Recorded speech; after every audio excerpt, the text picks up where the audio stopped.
Ah, betul. Ya. Oh, betul. Sama-sama ya. Baik. Sudah semua, sudah turun semua.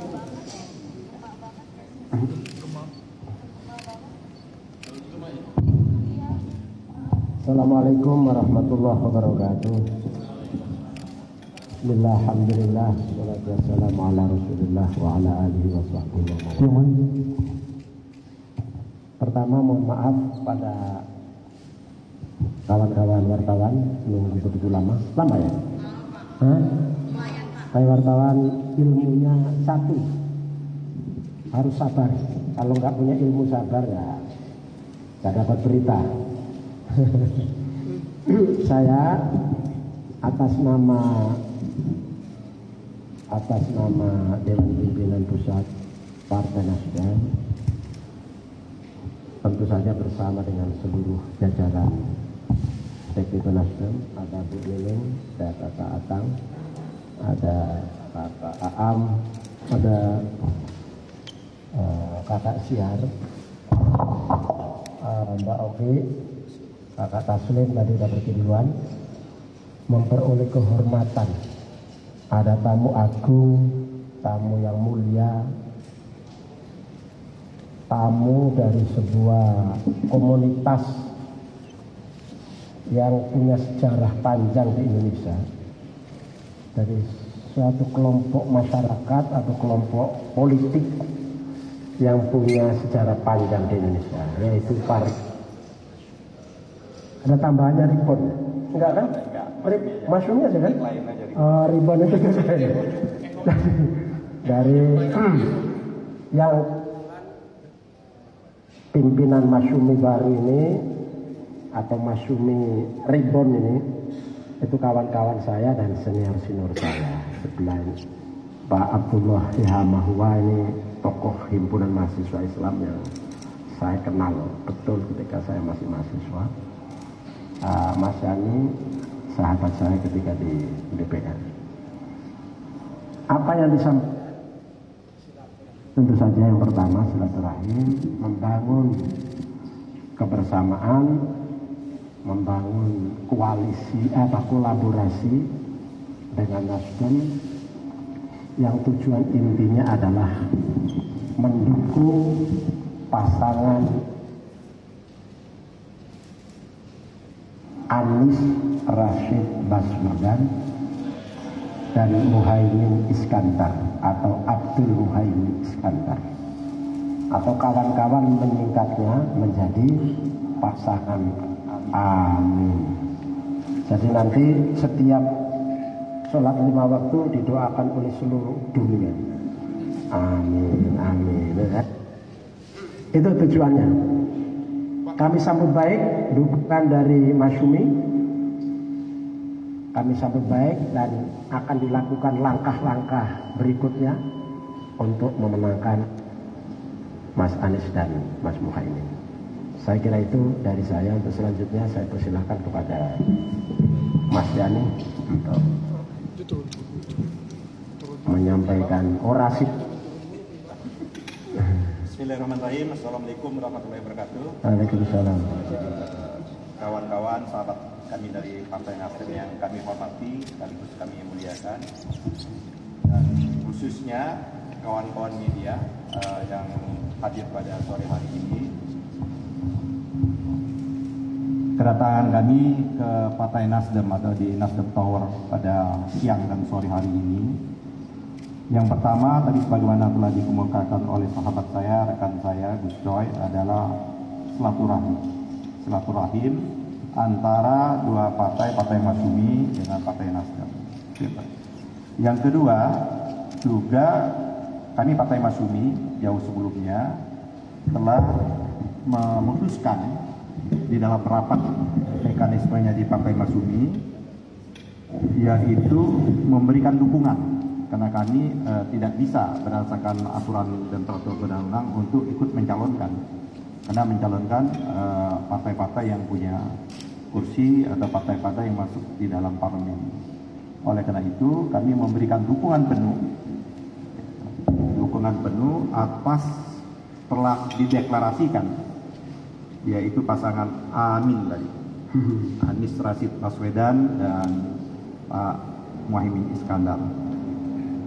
Yang kedua adalah tentunya tadi sebagaimana telah dikemukakan, karena dukungan ini juga akan kami formalisasikan, akan kami kemukakan di dalam, insya Allah dalam waktu beberapa hari ke depan, Partai Masyumi akan melakukan rakornas di Jakarta, dan juga sekaligus juga tadi kami memberikan undangan kepada rekan-rekan Nasdem dan khususnya Pak Surya Paloh untuk bisa menghadiri rakornas Partai Masyumi.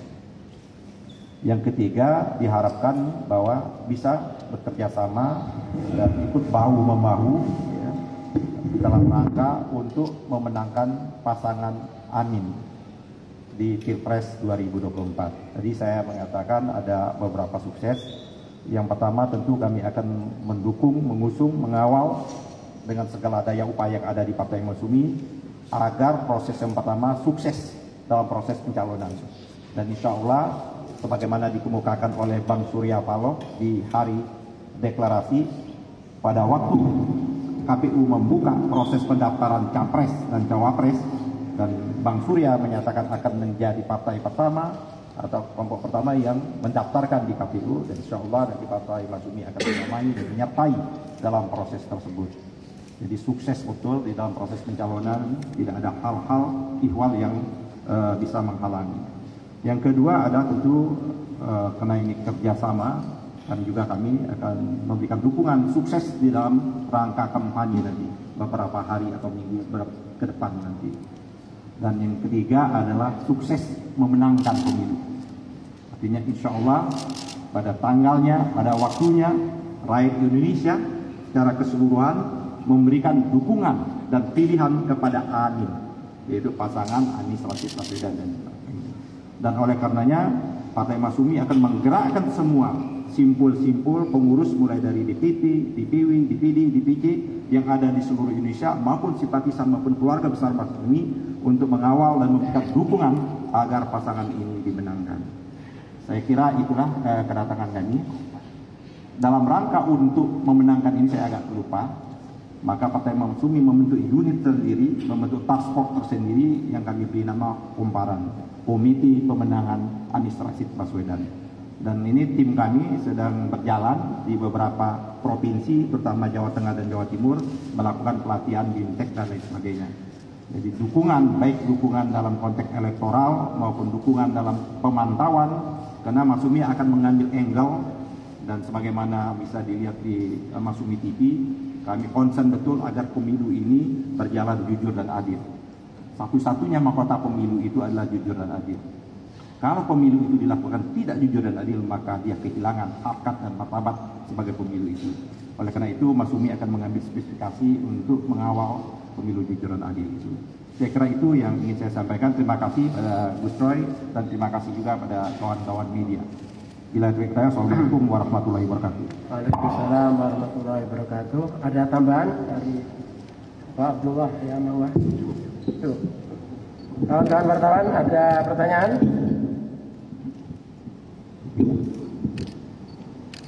Ya, silakan.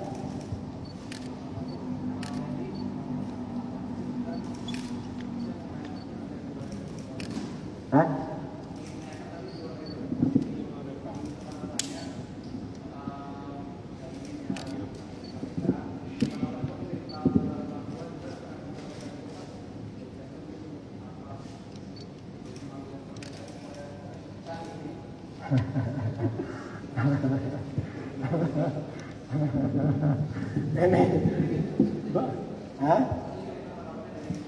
Ini, ya Pak, beliau yang ngerti KPK. Nanti saya juga jawab. Iya, saya 8 tahun di KPK dan saya koordinator penyusunan SOP KPK. Jadi saya tahu betul liku-liku KPK. Ada kesepakatan dengan DPR dulu bahwa menghadapi pemilu, pileg, pilpres, seseorang yang masuk di dalam berada KPK yang memenuhi persyaratan untuk tersangkakan ditunda. Kenapa? Karena KPK tidak ingin dijadikan sebagai alat politik, tapi lembaga hukum. Nanti kalau sudah selesai pemilu, pilkada, pilpres, baru kemudian diproses. Jadi kalau misalnya Caimin betul memenuhi persyaratan, sudah terpilih jadi wakil presiden, bisa diproses. Tapi hari ini Anda tahu bahwa KPK itu sudah milik istana. Jadi sehingga demikian maka semua melalui proses istana. Jadi kalau istana mau ya seperti itu. Misalnya ketika Caimin ada berada di kubu sana, KPK tidak mau apa-apa. Begitu Caimin bergabung dengan Anies Baswedan, langsung kemudian ditersangkakan seperti itu. Jadi oleh karena itu saya sudah beritahu kepada teman-teman PKS dengan Nasdem harus siap-siap menghadapi itu. Tapi saya dapat ilmu baru dari Gus Coy tadi bahwa ini proses langit. Jadi kalau proses langit itu ya nggak bisa kita rasionalkan. Jadi mudah-mudahan itu bisa persoalan selesai. Saya sebelum Gus Coy ya. Silakan. 5 tahun bersama-sama bermitra dengan KPK. Bukan, Pak. Jadi paling tidak anatomi KPK itu saya hafal. Anatomi dan bahkan sering kita lakukan diskusi dan sebagainya. Ini memang walaupun KPK menyatakan hal ini prosedural, memang nggak bisa dilepaskan nuansa ini dari proses ya Caimin dicalonkan menjadi wapres. Ini nggak bisa. Kita tidak bisa, KPK tidak bisa lepas dari asumsi, nggak bisa dia menyalahkan masyarakat seperti itu. Ini kasus 2012, kok harus bonyong-bonyong sekarang? Kasus yang 2 tahun, 3 tahun yang besar, jauh lebih besar dari ini, kok nggak jalan seperti itu? Jadi ini kasus ini sudah pernah didiskusikan dengan kita di KPK pada waktu saya masih di PR, Komisi 3, ini sudah pernah kita bedah. Kasus yang sudah kita bedah, agak jauh rasa-rasanya yang memenuhi unsur-unsur itu. Dan oleh karena itu kami berharap betul melalui forum ini, mohon betul kepada kawan-kawan KPK, saya kira jadikanlah KPK sebagaimana kita inginkan pada waktu itu. KPK jangan masuk wilayah politik. Kalau KPK melakukan, artinya KPK masuk wilayah politik. Ini proses langit, kata Gus Coy. Kalau sudah proses langit nggak bisa dihadap. Saya kasihan nanti. Saya kasihan dengan KPK. Kasihan kepada lembaga ini. Kalau dia terus memaksakan, ya kalau terjadi apa-apa, jangan salahkan rakyat dan masyarakat. Ini jangan sampai. Kemarin baru pendukungnya Anies, belum pendukungnya Muhaimin. Kalau dia minta keadilan atas proses hukum ini untung Gus Coy ini belum, ya kan tidak mungkin benar-benar tidak untuk mengerem ini. Dari kami pun juga, kawan-kawan juga mengatakan, ya apa tuh mau apa harus dilakukan ini. Kita lihat aja perkembangan ke depan. Dan kami berharap pimpinan KPK saat ini komisioner melalui deputi sampai ke bawahnya stop bermain politik. Jadilah KPK sebagai instrumen penegak hukum. Terima kasih. Gak perlu tepuk tangan. Baik, saya sudah menyampaikan respon sebetulnya atau tanggapan terkait dengan itu. Pertama, sebagai warga negara, semua menginginkan republik kita ini bebas dari korupsi. Republik kita ini republik hukum harus menjadi panglima, maka semua harus taat kepada hukum. Dalam konteks Caimin, sebetulnya kita kaget. Kasus 2012, setelah entah 2 orang, entah 3 orang yang sudah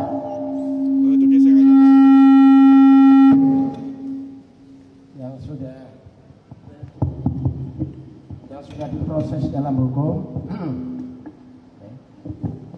itu sudah berhenti. Ya. Iya, Pak. Halo? Nah, halo? Jadi harus ditingkatkan begini. Nggak ada, sudah lama sepi, sudah lama nggak kelihatan, nggak ngapa-ngapain, ya kan? Selama berapa tahun? 2012? 11 tahun? 13 tahun? 11. 2012, 13, 14, 15, 16, 17, 18, 19, 20, 21, 22, 23. 13 tahun. Nggak ada kelanjutan proses itu. Nggak ada selesai. Tiba-tiba begitu Caimin dideklarasikan menjadi calon wakil presiden, tiba-tiba muncul dari KPK. Terus kita yang waras, yang sehat walafiat, masa mengikuti begitu saja pikiran dari KPK? Tentu ada pikiran yang berbeda. Ini ada apa nih? Ini betul proses hukum atau ini politik? KPK betul menjadi alat penegak hukum dalam konteks pemberantasan korupsi atau dia menjadi alat politik? Kalau ada masyarakat berasumsi seperti itu, jangan disalahkan, karena dia melakukan ini di saat proses politik berjalan dan dia diam selama 13 tahun. Ini ya nggak masuk akal di sini. Ya. Dan ketika kita punya asumsi seperti itu, juga dibenarkan ada kasus-kasus sebelumnya juga terjadi. Anies Rashid Baswedan yang urusan Formula E jelas tidak ada masalah apa-apa, digelar begitu kan, nggak ada masalah, enak, nggak ada yang salah, prosedur korupsi segala macam nggak ada. Kemudian seolah dipaksakan, kan? Itu terjadi. Sementara banyak kasus lain yang didiamkan di depan mata. Nah, oleh karena itu kita semua warga negara menginginkan KPK yang kita lahirkan di era reformasi, yang kami ini ikut proses itu semua, dia harus menjadi penegak hukum dalam konteks pemberantasan korupsi, dilakukan secara independen, secara profesional, tidak atas dasar pesanan politik tertentu, kelompok tertentu, atau siapalah tertentu lainnya begitu. Karena itu menjadi harapan kita. Karena di era Orde Baru yang menjadi problem kita adalah korupsi. Lalu kita punya kesadaran bahwa korupsi musuh bersama, dan KPK lah yang menjadi andalan kita. Tapi akhir-akhir ini KPK ya letol seperti ini, dibonsai seperti ini, kita semua sedih. Dan ke depan saya kira kita harus punya komitmen yang sama. KPK harus berdaya, KPK harus independen, pimpinan-pimpinannya harus orang-orang yang punya integritas, bukan orang-orang yang titipan sana sini, kemudian ketika mereka menjalankan amanahnya tidak amanah, bahkan dolim. Di satu sisi dengan cara KPK seperti itu, kalau dia gunakan alat politik, dia memenggal warga negara yang kita anggap memiliki potensi untuk memimpin negeri ini, hanya gara-gara orang tertentu kemudian menggunakan alat KPK, dia dipenggal dari situ. Kita sedih. Itu kerugian bangsa dan negara. Saya kira begitu. Ya, Bila.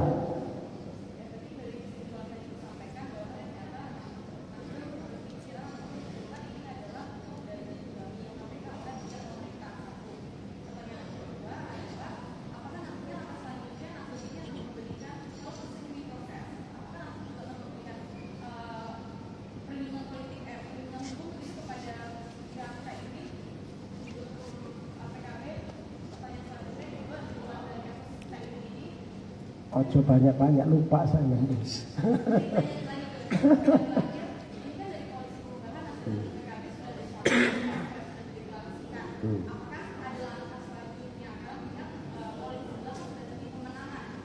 Ya. Jadi pertama, kita tidak otomatis mengatakan ditunggangi, tapi punya persepsi bahwa kita curiga ini langkah KPK ini tidak murni hukum. Dan ketika kita punya persepsi atau asumsi seperti itu, insya Allah kami tidak salah, karena dia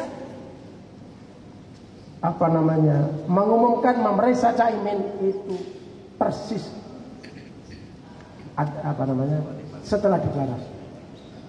Nah, yang kedua, kita menyarankan Caimin sebagai salah satu warga negara Indonesia, elit politik dipanggil ikuti aja, kerjasama,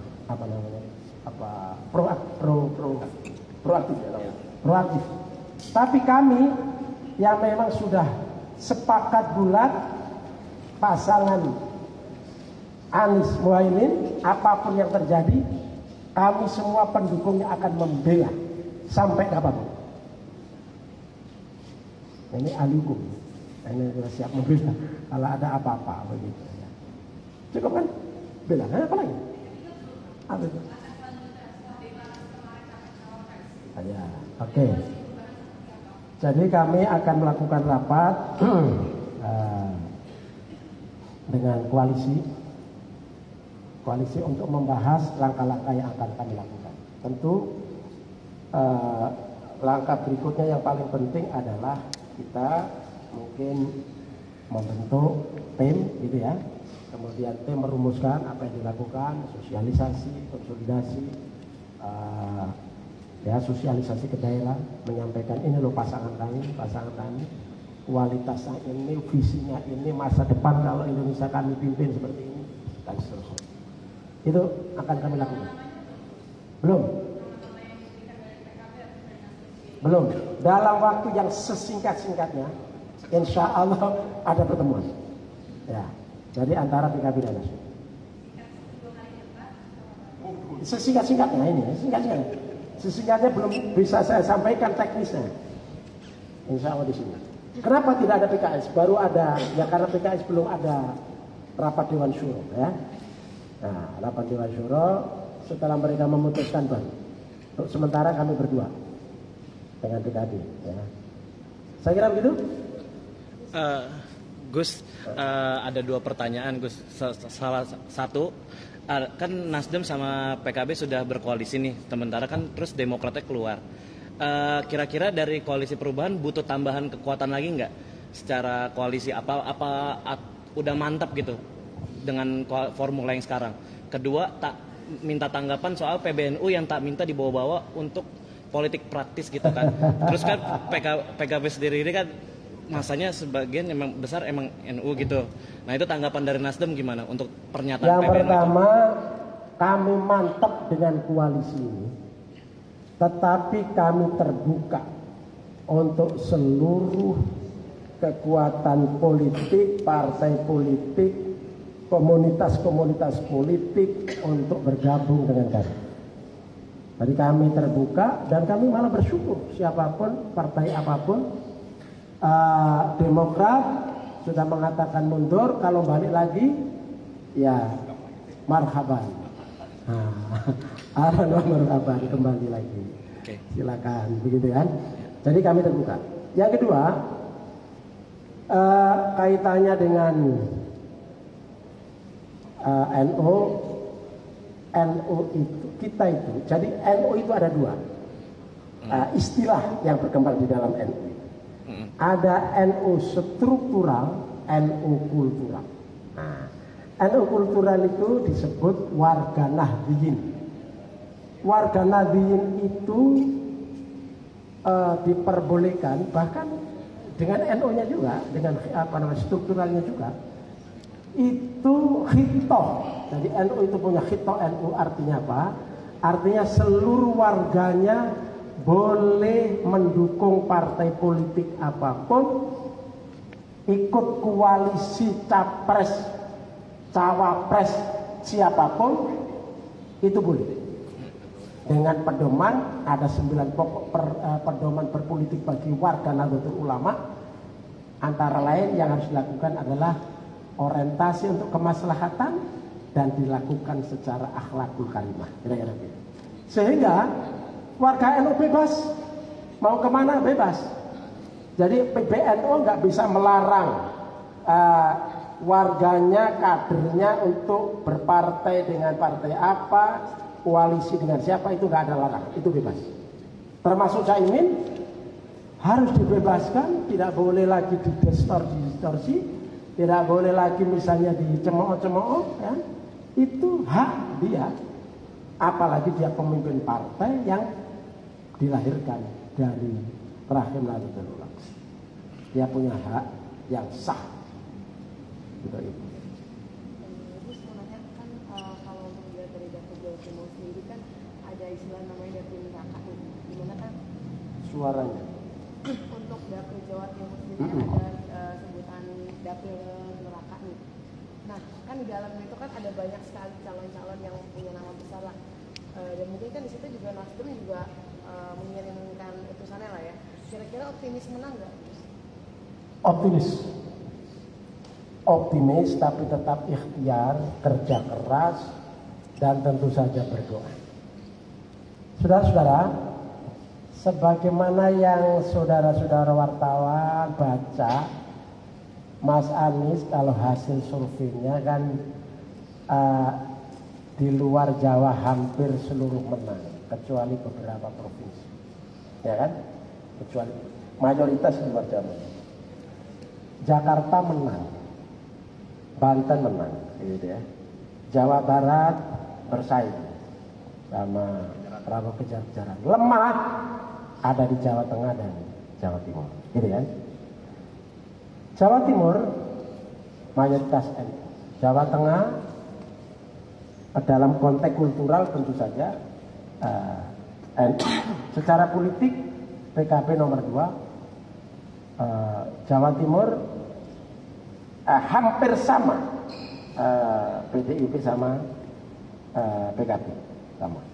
Gantian menang, ya, gantian kalah, tapi selisihnya selalu sedikit.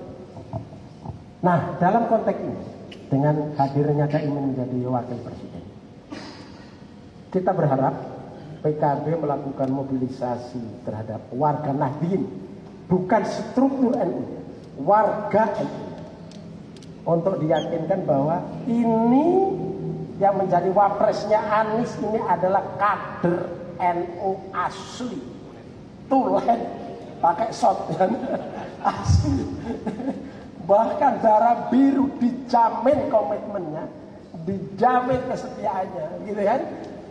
Sehingga kemudian mayoritas NU Jawa Tengah dan Jawa Timur mendukung Caimin. Ketika itu terjadi, maka yang bolong dari Mas Anies bisa ketutup, dan insya Allah dengan begitu pasangan Anies Caimin akan menang. Dan menurut survei secara khusus, warga Nahdien ditanya siapa yang diinginkan warga Nahdien sebagai cawapres. Muhaimin paling unggul. Dari Caimin itu unggulan cawapresnya warga Nahdlatul Ulama untuk khususnya Jawa Timur dan Jawa Tengah. Saya kira itu. Sehingga dengan demikian maka terkait dengan itu tadi optimis, insya Allah ijtihad ini tidak salah. Nah. Oke? Cukup? Terima kasih Bapak-bapak. Sampai jumpa kembali di lain kesempatan. Kita foto di sini. Siapa yang kameranya bagus foto di sini. Terima kasih ya. Assalamualaikum warahmatullahi wabarakatuh. Waalaikumsalam.